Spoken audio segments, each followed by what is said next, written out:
When the waiter asked for my order at our anniversary dinner, my husband said, "She's not eating. She didn't contribute to the bill."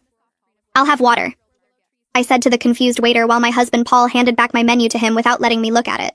We were at the steakhouse he'd picked for our 10th anniversary, and he'd made reservations without telling me there would be conditions attached. The waiter stood there awkward, holding his pad.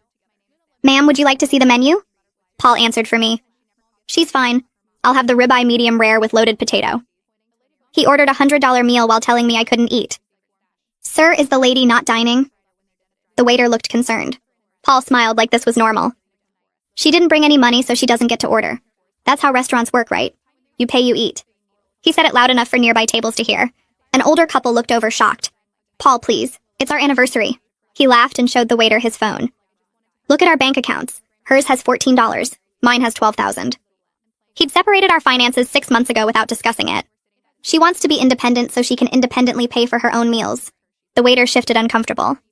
"I could bring some bread for the table." Paul shook his head. "Bread is for customers. She's just sitting here." He turned to me. "You should have thought about dinner before you quit your job." I'd been laid off, not quit, but Paul had been telling everyone I chose to be unemployed. "I was laid off, Paul. The company downsized." He waved his hand dismissive. "Successful people don't get laid off. You weren't valuable enough to keep." The couple next to us was openly staring now. The woman looked horrified. Paul noticed and spoke louder.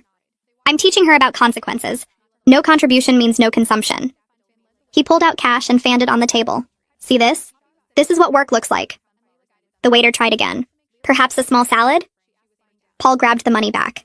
"Did you not understand? She has no money means she gets no food. It's simple economics." He looked at me. "Maybe being hungry will motivate you to find work faster." I'd applied to 40 jobs that week.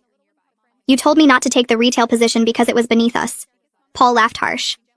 "That was before I realized you're professionally worthless. Now any job would be an improvement." The woman from the next table walked over. "Excuse me, miss, would you like to join us? We have an extra seat." Paul stood up angry. "She's my wife. She sits with me." The woman looked at him disgusted. "You're starving your wife in public." Paul pulled out his phone again. "I'm teaching financial responsibility." He showed her something on the screen. "This is her spending from last month? $60 on groceries."